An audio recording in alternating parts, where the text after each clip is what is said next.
I've always had a love for old houses. The kind with creaking floorboards, ornate woodwork, and histories thick enough to feel like an extra layer of air pressing down on you. So, when my aunt left me her century-old Victorian home in her will, I thought it was a dream come true. She'd passed away unexpectedly, and although we weren't particularly close, she always said she wanted the house to stay in the family. The house sat in a quiet part of the countryside, nestled at the end of a gravel road surrounded by dense woods. It was the kind of place you'd imagine in a Gothic novel, towering with gabled roofs, stained glass windows, and ivy creeping up the walls. I decided to move in for a few months to take a break from my city life and figure out what to do with the place. Looking back, that decision feels like the first mistake. From the moment I set foot inside, the house felt alive. I know how ridiculous that sounds, but there's no better way to describe it.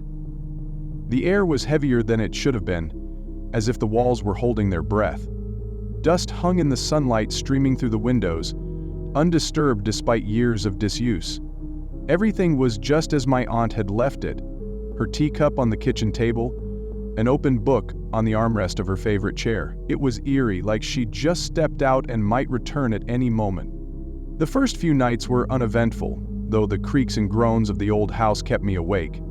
I chalked it up to settling wood and my overactive imagination. But then I started noticing little things. A door I was sure I'd closed would be open, or I'd leave my keys on the kitchen counter, only to find them in the hallway. Again, I dismissed it as forgetfulness. Living alone in a strange place can play tricks on your mind. But then came the knocking. It started on the fourth night. I was in bed, half asleep, when I heard it. 3 sharp raps, faint but deliberate. At first, I thought it was coming from the front door. I got up, peered out the window, but there was no one there. The knocking came again, this time louder, and I realized it wasn't coming from the door, it was coming from inside the house. My stomach turned to ice. I crept through the dark, my phone flashlight cutting a narrow beam in front of me. The sound led me to the living room, to a wall opposite the fireplace. It was just a plain section of wall, nothing remarkable about it. I pressed my ear to it, holding my breath. For a moment, there was silence. Then, knock, knock, knock. It was so close it felt like the vibrations were traveling through my skull. I spent the rest of the night in my car. The next morning, I convinced myself it was probably rodents in the walls. I drove into town, bought traps, and set them up in every corner of the house. For a couple of nights, things were quiet. I started to think I'd imagined the whole thing. But on the third night, it escalated. I was brushing my teeth in the upstairs bathroom when I heard the knocking again. This time, it was accompanied by a faint, muffled voice. It was too soft to make out the words, but it had a rhythmic quality, almost like chanting. My knees buckled, and I gripped the sink to steady myself.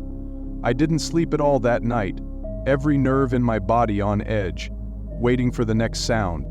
The following day, I decided to explore the attic. I'd avoided it up until then because the pull-down ladder was rickety, and I hated how the space smelled. A mix of mildew and something metallic. But I couldn't shake the feeling that the noises were coming from above.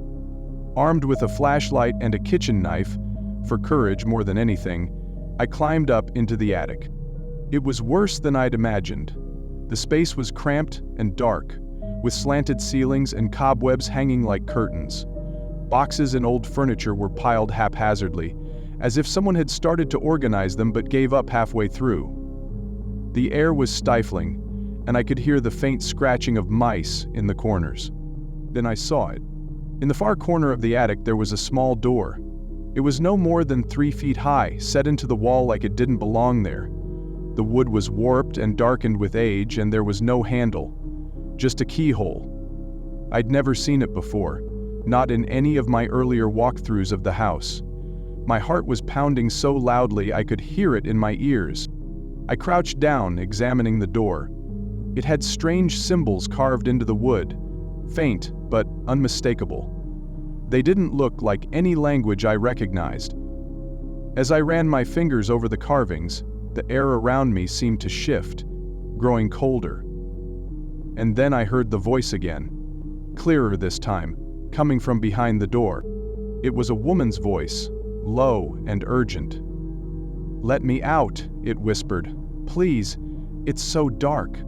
I stumbled back, nearly falling down the ladder. I left the attic and slammed the hatch shut, dragging a chair underneath it for good measure. I didn't go back up there again. Over the next few days, the house seemed to turn on me. Doors would slam shut behind me, objects would go missing only to reappear in strange places, and the knocking, always the knocking, grew louder and more insistent. One night I woke up to find my bedroom window wide open, the curtains billowing even though there was no breeze. Scratched into the wood of the windowsill were those same strange symbols from the attic door. Desperate for answers, I started digging through my aunt's belongings. In a locked drawer in her desk, I found an old leather-bound journal. Most of the entries were mundane: gardening notes, recipes, the occasional family anecdote. But then, near the end, her handwriting grew erratic. The words scrawled as if in a frenzy.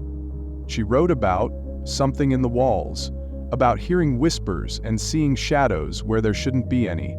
She mentioned the door in the attic and warned never to open it. The final entry sent a chill down my spine. I tried to seal it away, but it's angry. It wants out. I can hear it at night, scratching, begging. "I'm sorry. If you're reading this, leave. Burn the house if you must, but don't stay. Don't let it take you." That was all I needed. I packed a bag, planning to leave first thing in the morning, but as I lay in bed, staring at the ceiling, I heard it again. Knock, knock, knock. This time, it wasn't coming from the attic. It was coming from the bedroom closet. Knock? I froze. Every muscle in my body locked in place. The knocking grew louder, more frantic. Then the voice came, muffled but unmistakable. "Please, let me out." I don't know what possessed me to do it. Maybe it was curiosity, or maybe the house had gotten into my head. I got up, my legs trembling, and opened the closet door. There was nothing inside but my clothes, swaying gently as if stirred by an unseen wind. But the knocking didn't stop. It was coming from behind the wall. I pressed my ear to the plaster, and the voice came again, louder this time. "Let me out! Let me out!"